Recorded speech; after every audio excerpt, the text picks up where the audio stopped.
Lying just beneath everyday reality is a breathtaking world where much of what we perceive about the universe is wrong.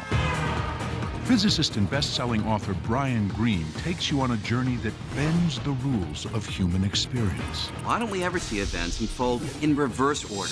According to the laws of physics, this can happen. It's a world that comes to light as we probe the most extreme realms of the cosmos, from black holes to the Big Bang, to the very heart of matter itself. I'm gonna have what he's having. Here, our universe may be one of numerous parallel realities. The three-dimensional world may be just an illusion, and there's no distinction between past, present, and future. But how could this be? How could we be so wrong about something so familiar? Does it bother us? Absolutely. There's no principle built into the laws of nature that say that theoretical physicists have to be happy. It's a game-changing perspective that opens up a whole new world of possibilities. Coming up, What if you took all this stuff away? we're left with empty space. But what seems like nothing is actually teeming with ferocious activity. What is space? It is one of the deepest mysteries in physics. Could its elusive ingredients hold the key to the fate of the universe? The fabric of the cosmos, right now on Nova.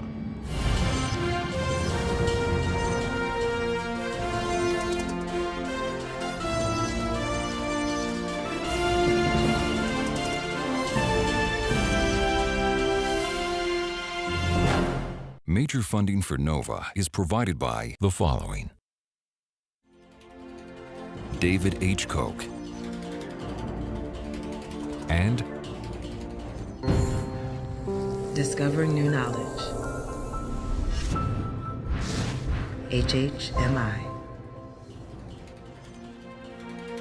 and by the Corporation for Public Broadcasting, and by contributions to your PBS station from viewers like you. Thank you.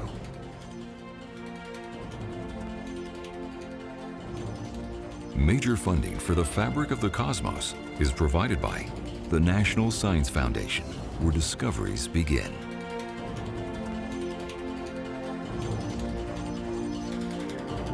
And the Alfred P. Sloan Foundation, supporting original research and public understanding of science, technology, engineering, and mathematics. Additional funding is provided by the Arthur Vining Davis Foundations, dedicated to strengthening America's future through education. The U.S. Department of Energy's Office of Science, and the George D. Smith Fund.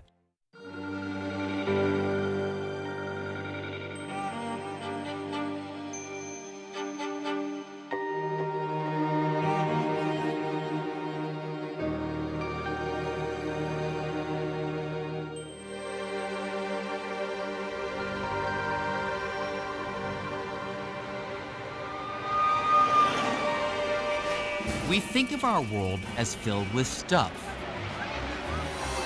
like buildings and cars, buses and people. And nowhere does that seem more apparent than in a crowded city like New York.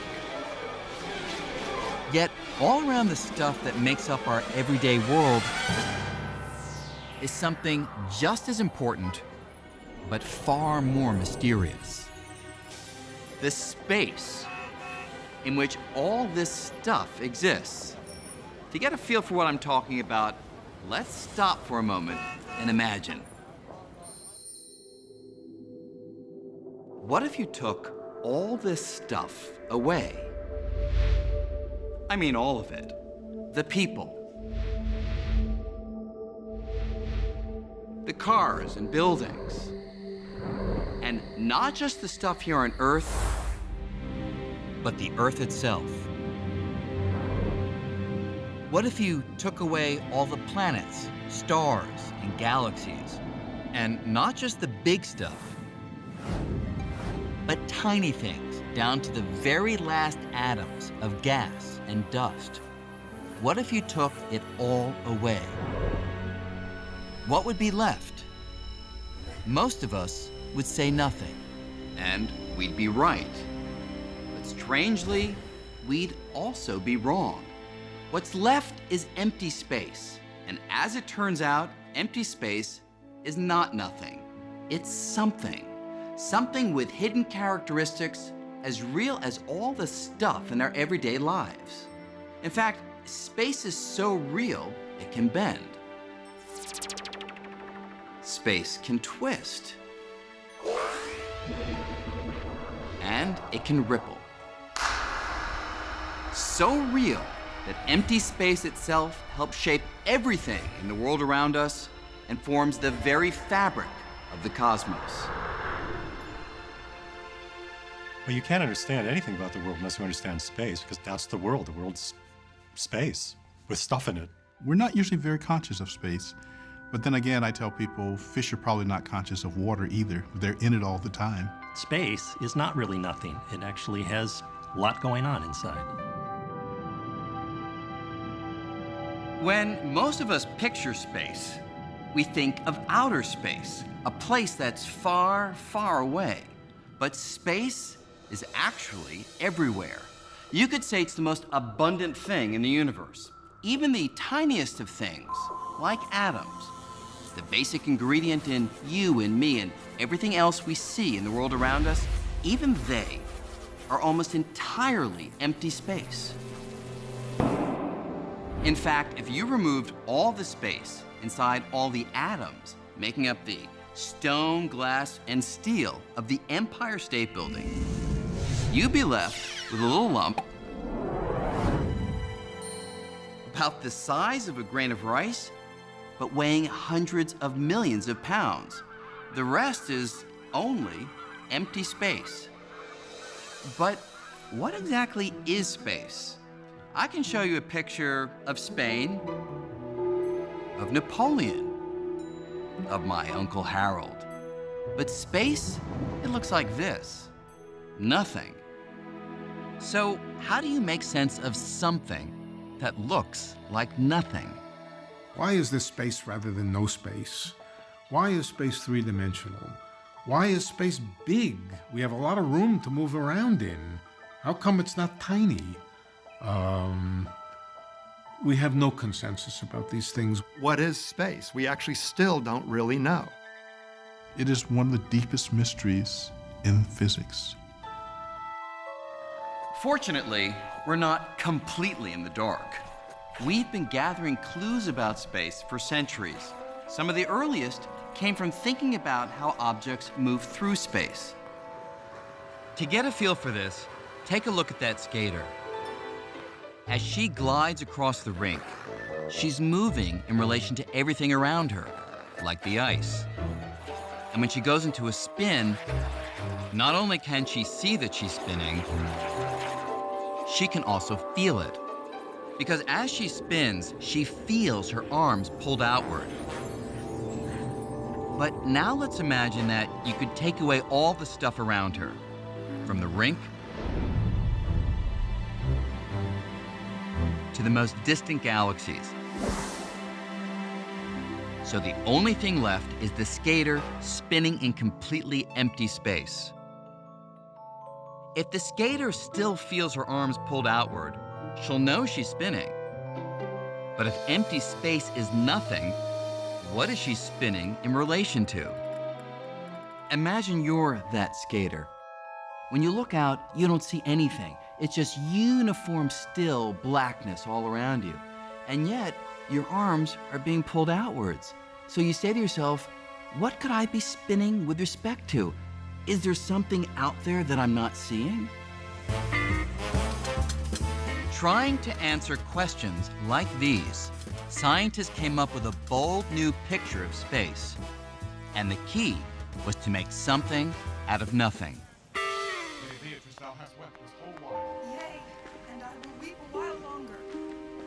When you go to the theater, you watch the actors. I do confess that I love nothing in the world so well as thee. The scenery, the story. But I protest, I love thee.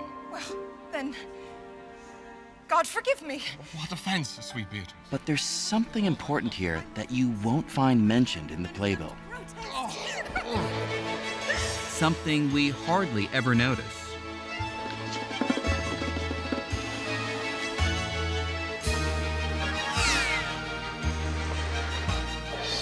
The stage. It's an absolutely vital part of the show, and yet most of us, we don't even give it a second thought. But Isaac Newton, he did. This is how the father of modern science pictured space, as an empty stage. To Newton, space was the framework for everything that happens in the cosmos, the arena within which the drama of the universe plays out. And Newton's stage was passive, absolute, eternal, and unchanging. The action couldn't affect the stage, and the stage couldn't affect the action. By picturing space in this way, Newton was able to describe the world as no one had ever done before.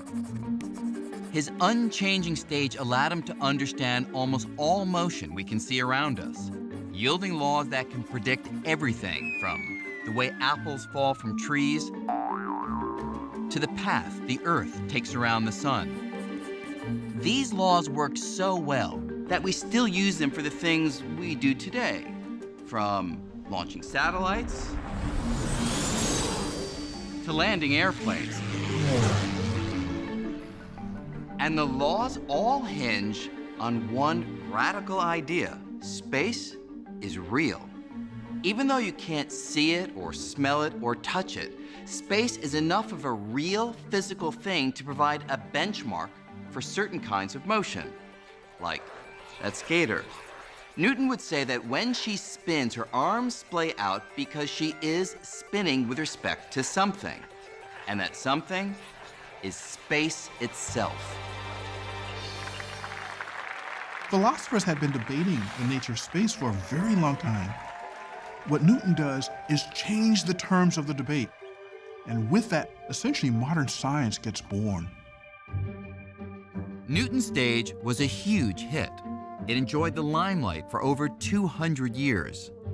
But in the early decades of the 20th century, a new set of ideas emerged that shook Newton's stage to its very foundation.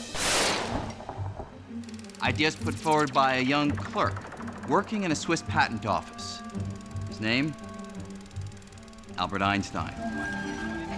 Einstein grew up in the late 1800s, at the dawn of the age of electricity.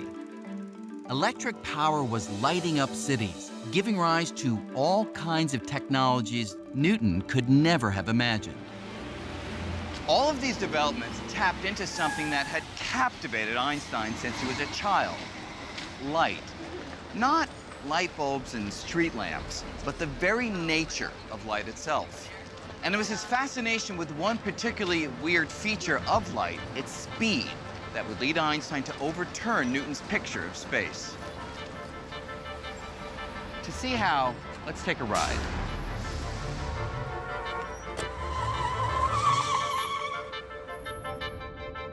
Right now, we're traveling at about 20 miles per hour. And to go faster, all the driver needs to do is step on the gas, and the cab speed changes. Now, you can feel that change, but you can also see it on the cab speedometer or on one of those radar speed signs. Okay, you can slow it down now. But now imagine that instead of measuring the speed of the cab, you have a radar sign that measures the speed of the light coming off its headlights. That sign would measure the light traveling at an astounding 671 million miles an hour. Now, when the cab starts moving, you'd think that the speed of the light would increase by the same amount as the car. After all, you'd think that the moving cab would give the light an extra push. But surprisingly, that's not what happens. Our radar sign, or any measurement of light speed, will always detect light traveling at 671 million miles per hour, whether the cab is moving or not. But how could this be? How could all measurements of light speed always come out the same? If you're running at a wall, it's coming at you faster than if you're standing still with respect to that wall. But that's not true with light. The speed of light is the same for everybody. That's really extraordinary. So here's how Einstein made sense of this extraordinary puzzle. Knowing that speed is just a measure of the space that something travels over time, Einstein proposed a truly stunning idea: that space and time could work together, constantly adjusting by exactly the right amount, so that no matter how fast you might be moving when you measure the speed of light, it always comes out to be 671 million miles per hour. To respect that absolute quality about light, time had to cease to be absolute, space had to cease to be absolute, and those two had to become relative in such a way that they slosh between each other. If space and time being flexible sounds unfamiliar, it's only because we don't move fast enough in everyday life to see it in action. But if this cab could move near the speed of light, the effects would no longer be hidden. For example, if you were on a street corner as I went by close to the speed of light, you see space adjusting so that my cab, it would appear just inches long. And you'd also hear my watch ticking off time very slowly. But from my perspective, inside the cab, my watch would be ticking normally, and space in here would appear as it always does. But when I look outside the cab, I'd see space wildly adjusting, all to keep the speed of light constant. So with Einstein, time and space are no longer rigid and absolute. Instead, they meld together with motion, forming a single entity that came to be called space-time. I think as we live our life every day, we live with a Newtonian picture of space and time. It's something that we are comfortable with. But Einstein was able to make reason conquer sense. And that really was the genius of Einstein.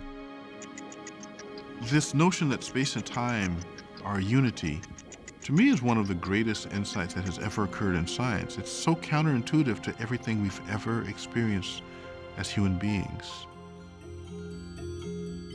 And in the hands of Albert Einstein, this new picture of space would solve a deep mystery having to do with the most familiar force in the cosmos: gravity. Newton knew that gravity is a force that attracts objects to each other, and his laws predicted the strength of this force with fantastic precision. But how does gravity actually work? How does the Earth pull on the moon across hundreds of thousands of miles of empty space? They behave as if they're connected by some kind of invisible rope. But everyone knew that wasn't true. And Newton's laws provided no explanation. Einstein found that no Band-Aid patches would fix Newtonian gravity. He had to invent a mechanism for it. He had to understand it. After puzzling over this problem for more than 10 years, Einstein reached a startling conclusion. The secret to gravity lay in the nature of space-time. It was even more flexible than he had previously realized. It could stretch like an actual fabric. This was a truly radical break from Newton. Think of this table as space-time, and think of these balls as objects in space. Now, if space-time were nice and flat, like the surface of this table, objects would travel in straight lines. But if space is like a fabric that can stretch and bend, well, this may seem a little strange. But watch what happens if I put something heavy on the stretchy space-time fabric.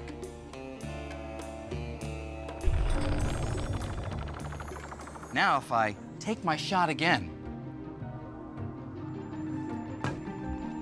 the ball travels along an indentation in the fabric that the heavier object creates.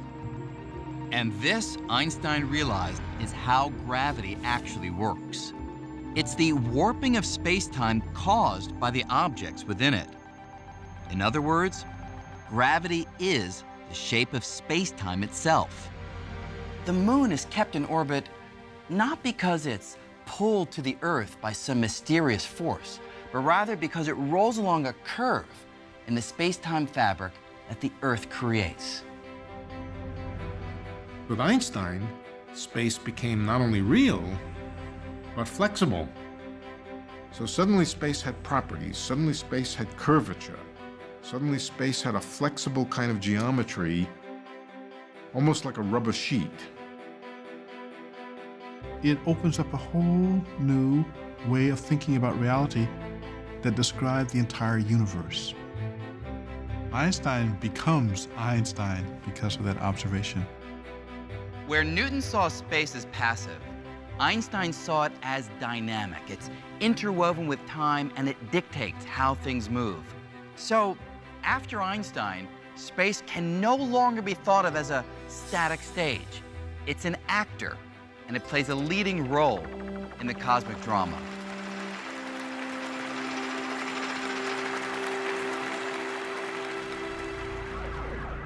Now, it's one thing to think of space as dynamic, active, and flexible like a fabric. But is it really? Is this just a metaphor, or does it actually describe what space is?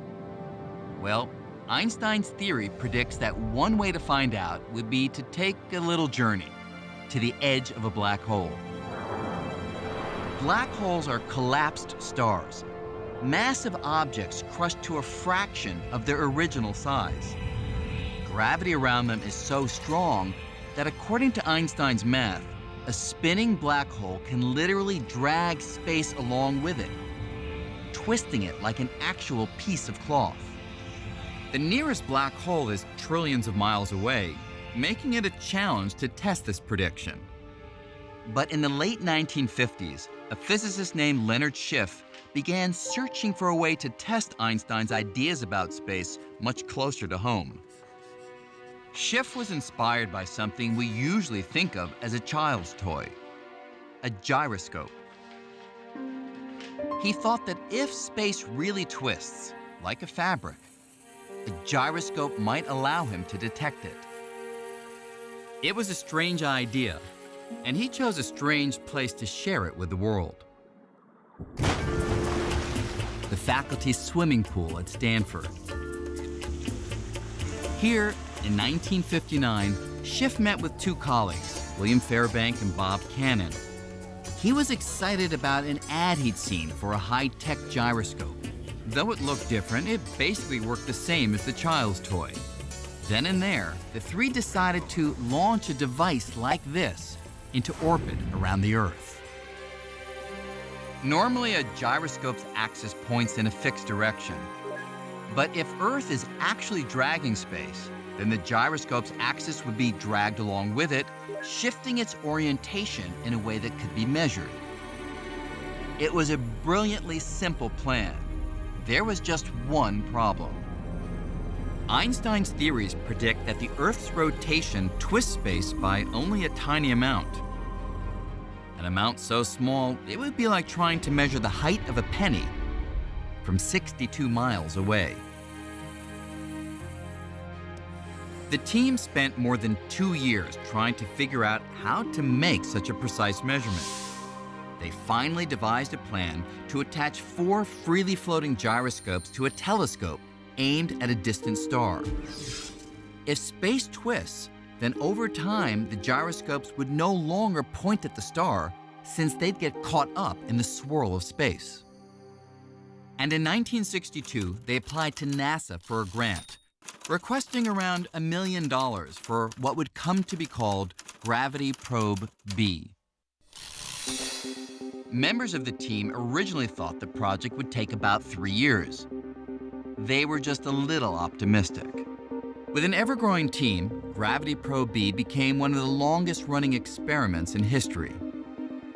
Decade after decade was spent trying to realize the original vision, which meant launching a telescope into space and building gyroscopes that were among the smoothest objects ever created. The technology is just frightening. It was like the carrot on the front of the mule. It was like it was always 5 to 10 years away when we could do this. And it was 5 to 10 years away for about 35 years. Consuming more than 4 decades and $750 million, the project was nearly canceled by NASA 9 times. 10, 9, Finally, in April of 2004, the team gathered to witness the launch.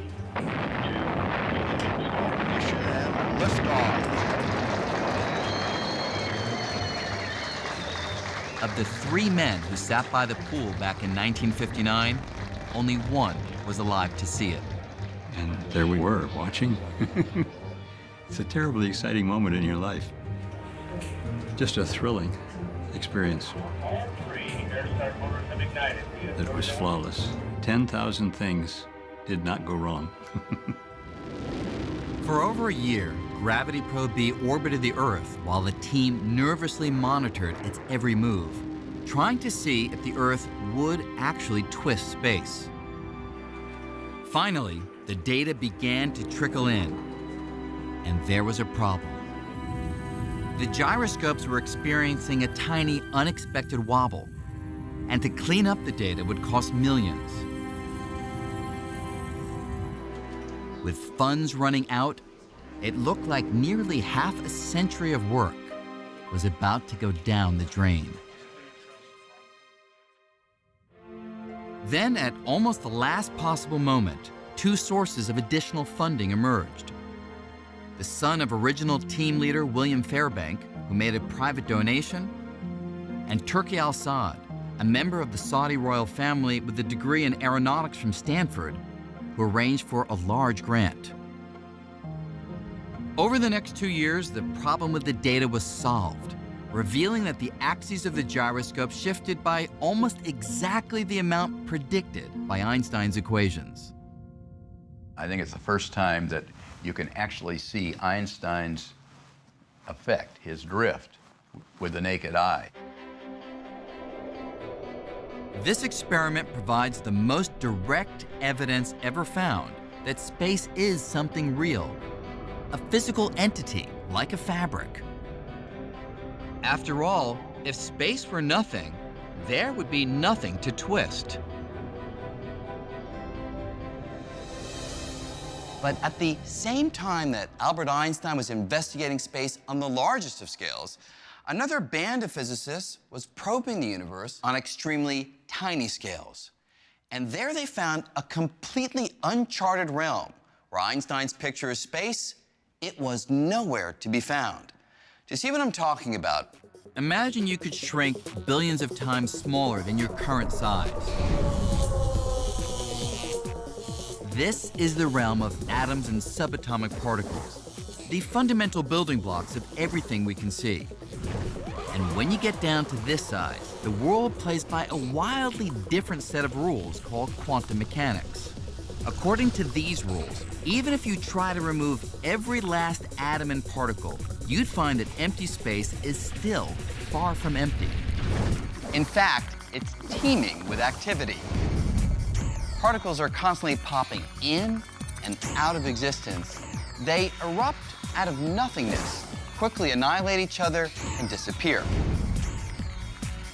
In quantum mechanics, empty space is not that empty. It's full of fluctuating fields, full of all sorts of jittery things going on. It's a place where particles are constantly fluctuating and annihilating each other and being created again and annihilating. It's a place of chaos and bubbling. While the theory predicted this, it wasn't until 1948 that a scientist named Hendrik Casimir suggested that even though we can't see these particles, they should cause empty space to do something we can see. And he predicted that if you take 2 ordinary metal plates and place them extremely close together, say closer together than the thickness of a sheet of paper, then particles with certain energies would be excluded because, in some sense, they wouldn't fit between the plates. With more of this frenetic activity outside the plates than inside, Casimir thought the plates would be pushed together by what we usually think of as empty space. And some years later, when the experiment was done,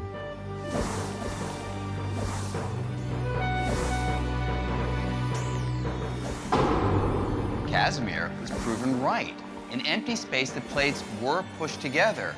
So on atomic scales, empty space is not empty. It's so flooded with activity that it can force objects to move. and today, the quest to understand space on the smallest scale is continuing with one of the most expensive science experiments in history.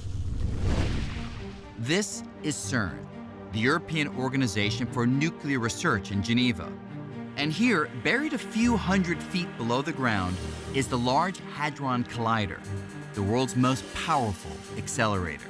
With a price tag of about $10 billion, it accelerates subatomic particles to more than 99.99% of the speed of light and smashes them into each other. In the showers of debris produced by these collisions, scientists at places like this have discovered a whole zoo of strange and exotic particles. And right now, they are chasing one of the most elusive. A particle thought to be essential to shaping everything from the atoms in our bodies to the most distant stars. If this particle is found, it will redefine our picture of space and fulfill a quest begun more than 40 years ago. It all started in 1964 when a young English physicist named Peter Higgs suggested something about space that was so radical it nearly ruined him. I was told that I was talking nonsense, that I couldn't be right. So they clearly hadn't understood what I was saying. Higgs and a few others were wrestling with a puzzle which comes down to this. The fundamental particles in the universe all contain different amounts of mass, which we usually think of as weight. Without mass, these particles would never combine to form the familiar atoms that make up all the stuff we see in the world around us. But what creates mass? And why do different particles have different masses? Try as they might, no one had been able to answer this perplexing question. Then, one weekend, after a walk outside Edinburgh, Higgs had a peculiar idea. Using mathematics, he imagined space in a new way, as something like an ocean. Particles are immersed in this ocean and gain mass as they move through it. To see how this works, think of a particle's mass like an actor's fame. And the Higgs ocean is like the paparazzi. Some particles, like unknown actors, pass through with ease. The paparazzi simply aren't interested in them. But other particles, like superstars, have to push and press. And the more those particles struggle to get through, the more they interact with the ocean and the more mass they gain. Higgs was convinced he'd made a great discovery. But when he submitted his idea to a journal at CERN, it was rejected. Undaunted, Higgs honed his theory further until he was offered the chance to present it at Einstein's old haunt, the Institute for Advanced Study in Princeton. There, he expected his new idea would meet some of its toughest critics. I was happily driving up the freeway, and then there was a sign to turn off for Princeton, and that really confronted me with what I was going into. I broke out in a cold sweat and started trembling, and I had to pull off the road to recover. But Higgs persevered. It was the first in a series of talks that would convince colleagues far and wide that he was onto something profound. Eventually, I sort of wore them down. I felt I'd sort of triumphed. So I enjoyed the parties which followed. Today, the idea Higgs pioneered, called the Higgs field, is crucial to our understanding of space. The Higgs field is everywhere. It's something that even in the emptiest vacuum of space has an effect. It gives you mass. So I think Higgs actually deserves credit for being one of the people that said space is stuff. It has properties in it that are intrinsic, that you can't get rid of, you can't turn them off. The only problem? There's no physical proof that the Higgs field exists. At least not yet. But here at CERN, scientists are attempting to smash particles together with so much energy that they will knock loose a piece of the Higgs field, producing a tiny particle of its own. It's as if they're trying to chip off a piece of space. We think that if we knock into space hard enough with particle accelerator collisions, that we can actually make a Higgs particle come out of empty space. Our whole understanding of matter as we now have it would just fall apart if the Higgs field didn't exist. I don't think anybody seriously doubts that we will see it. Certainly if we don't, that would be an extremely bizarre outcome. Finding the Higgs particle would be a major milestone, establishing that the emptiest of empty space has an impact on all of matter. But it turns out that space contains an ingredient far more elusive than anything Higgs ever imagined. An ingredient that may hold the key to the greatest of all mysteries, the very fate of the cosmos. It's a mystery that began some 14 billion years ago in what we call the Big Bang. In a fraction of a second, the universe underwent a violent expansion, sending space hurtling outward. Space has been expanding ever since. For decades, most scientists thought that expansion must be slowing down thanks to the pull of gravity. When I toss an apple up, the gravity of the Earth eventually stops it and brings it back. And just like the apple slows down with time, so too the universe should have been slowing down in its expansion because of the gravitational attraction of all matter and energy for all other matter and energy. But that raised the question, what is the ultimate fate of the cosmos? Would space go on expanding forever? Or would gravity eventually stop space from expanding, causing it to collapse back on itself in a big crunch? To solve this mystery, two teams of astronomers set out to measure the slowing of the expansion using a novel tool: exploding stars called supernovas. So a supernova is a star that ends its life in a massive explosion. They're extremely luminous. They can be as bright as 1 billion suns. What makes supernova great is that they're very similar when they explode. They all get to about the same brightness and then they fade away in just about the same way. Because the explosions are so bright and uniform, the teams reasoned that these supernovas would act as very precise cosmic beacons, allowing them to track how the expansion of space has slowed over time. The trouble is, supernovas are extremely rare. To find enough of them, Perlmutter spent years calling astronomers around the globe, begging for time on their telescopes. We needed the biggest telescopes in the world. We needed perfect conditions. And in those perfect conditions, I would be calling people up at the middle of their night when they're trying to do some serious work, and I'd be saying, I know that you have a very busy schedule, but by any chance, if you could just squeeze in this half-hour observation, it would really be very interesting to us.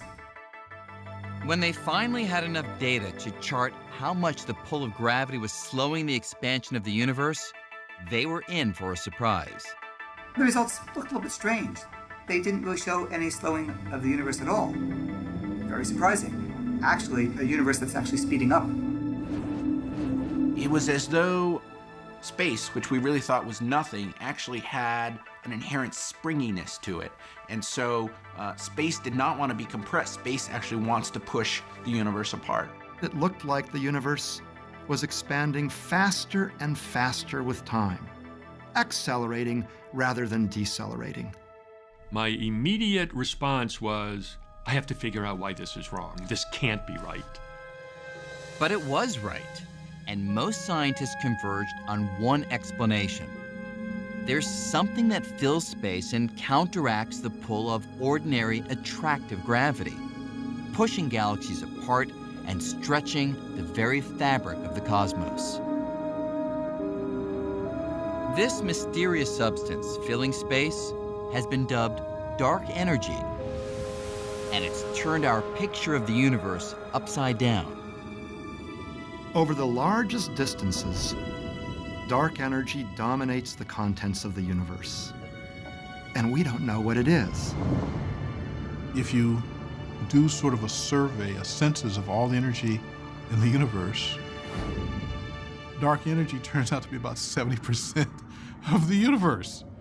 And up until a decade ago, nobody imagined such stuff even existed.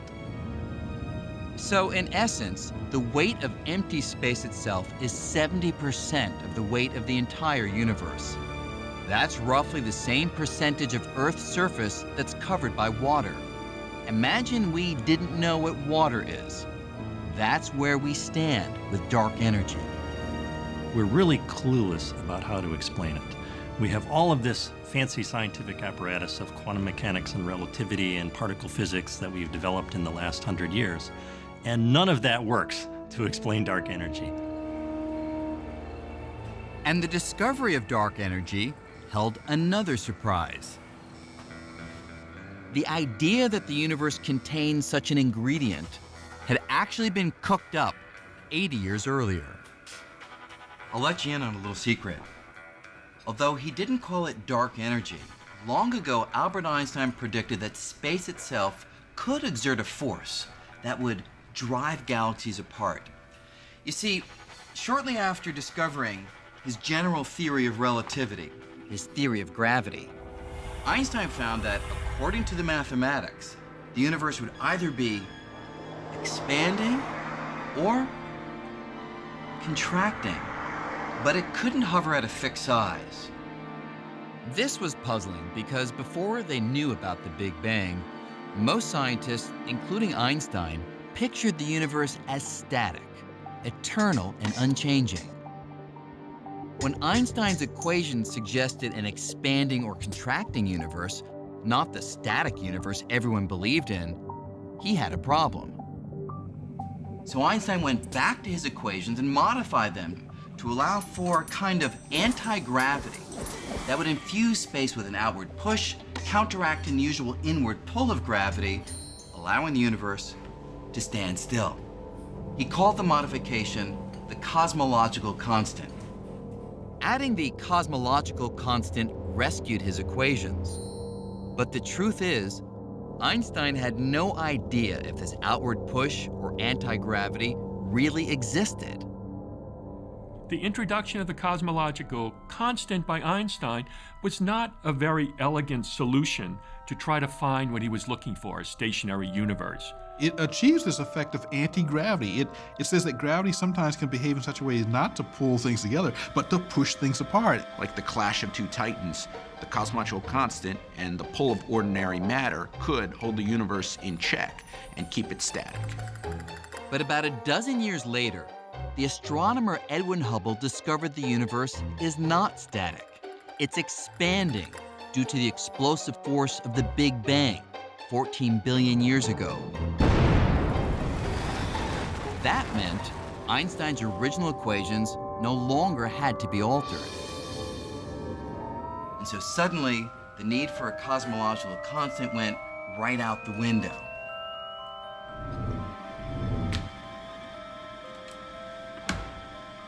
Thank you. You're welcome. Einstein is said to have called this his biggest blunder. But here's the thing. With the recent discovery that the expansion of the universe is accelerating, scientists are convinced that there is something in space that is pushing things apart. So 70 years later, Einstein's biggest blunder may rank among his greatest insights. It was something that nobody else was thinking about, but it might be that Einstein's cosmological constant is the key to understanding the expansion of the universe as we see it today. Though no one knows what dark energy actually is, it raises an astounding and troubling possibility. Einstein pictured the strength of his anti-gravity as constant. But is the strength of dark energy constant? And what if it changes over time? The answer could overturn everything we thought we knew about the fate of the cosmos. At the moment, everything in our world, from the molecules making up my body to the molecules making up the moon, is held together by forces that overwhelm the outward push of dark energy, and that's why we don't see things expanding in our everyday lives. But that situation might not last forever. In one scenario, dark energy will continue to push the galaxies farther and farther apart until ultimately they'd be pushed so far apart that the universe would become a cold, dark, and lonely place. In another scenario, the strength of dark energy might increase over time, becoming so strong that it would tear apart everything within the galaxies, from stars to planets to matter of all kind.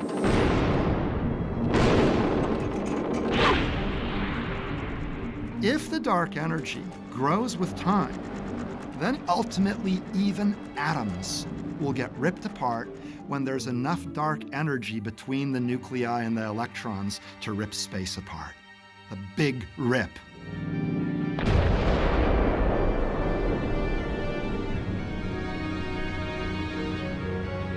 Our picture of space has gone through a remarkable transformation. Back in Newton's time, space was just the container. It didn't do anything at all. Then through Einstein, space begins to affect how objects move. Then with Casimir, literally objects can be pushed by the activity even in empty space. And now through the ideas of Higgs and dark energy, the very expansion of the universe may be coming from the energy of empty space itself. I don't think anybody would have thought that space would have this kind of rich and profound impact on the nature of reality.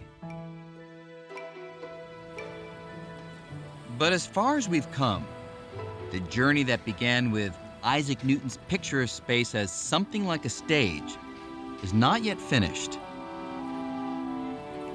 As we examine the fabric of the cosmos ever more closely, we may well find far more surprises than anyone ever imagined. Take me, for example. I seem real enough, don't I? Well, yes. But surprising new clues are emerging that everything, you and I, and even space itself, may actually be a kind of hologram. That is, everything we see and experience, everything we call our familiar three-dimensional reality, may be a projection of information that's stored on a thin, distant, two-dimensional surface. Sort of the way the information for this hologram is stored on this thin piece of plastic. Now, holograms are something we're all familiar with, from the security symbol you find on most credit cards. But the universe is a hologram? That's one of the most drastic revisions to our picture of space and reality ever proposed. And the evidence for it comes from some of the strangest realms of space, black holes. This is a real disconnect, and it's very hard to get your head around. Modern ideas coming from black holes tell us that reality is two-dimensional, that the three-dimensional world, the full-bodied three-dimensional world, is a kind of image of a hologram on the boundary of the region of space. This is a very strange thing. When I was a younger physicist, I would have thought any physicist who said that was absolutely crazy. Here's a way to think about this. Imagine I took my wallet and threw it into a black hole. What would happen? We used to think that since nothing, not even light, can escape the immense gravity of a black hole, my wallet would be lost forever. But it now seems that may not be the whole story. Recently, scientists exploring the math describing black holes made a curious discovery. Even as my wallet disappears into the black hole, a copy of all the information it contains seems to get smeared out and stored on the surface of the black hole in much the same way that information is stored in a computer. So, in the end, my wallet exists in two places. There's a three-dimensional version that's lost forever inside the black hole, and a two-dimensional version that remains on the surface as information. The information content of all the stuff that fell into that black hole can be expressed entirely in terms of just the outside of the black hole. The idea then is that you can capture what's going on inside the black hole by referring only to the outside. And in theory, I could use the information on the outside of the black hole to reconstruct my wallet. And here's the truly mind-blowing part. Space within a black hole plays by the same rules as space outside a black hole or anywhere else. So if an object inside a black hole can be described by information on the black hole surface, then it might be that everything in the universe, from galaxies and stars to you and me, even space itself, is just a projection of information stored on some distant two-dimensional surface that surrounds us. In other words, what we experience as reality may be something like a hologram. Is the three-dimensional world an illusion in the same sense that a hologram is an illusion? Perhaps. I'm inclined to think yes, that the three-dimensional world is a kind of illusion, and that the ultimate precise reality is the two-dimensional reality at the surface of the universe. This idea is so new that physicists are still struggling to understand it. But if it's right, just as Newton and Einstein completely changed our picture of space, we may be on the verge of an even more dramatic revolution. For something that's such a vital part of our everyday lives, space remains kind of like a familiar stranger. It's all around us, but we're still far from having unmasked its true identity. That may take 100 years, it may take 1,000 years, or it may happen tomorrow. But when we solve that mystery, we'll take a giant step toward fully understanding the fabric of the cosmos.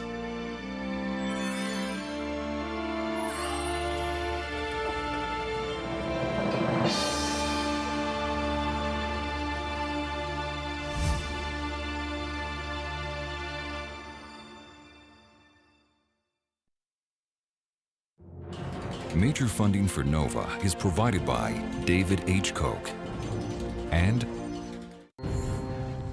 Discovering New Knowledge. HHMI. and by the Corporation for Public Broadcasting and by contributions to your PBS station from viewers like you. Thank you.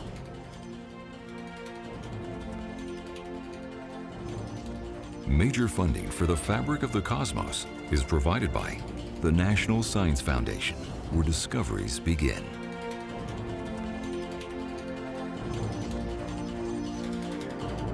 And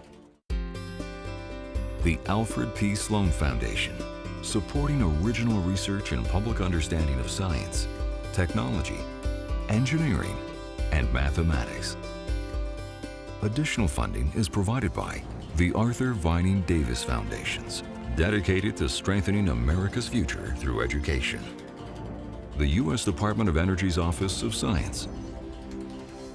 And the George D. Smith Fund.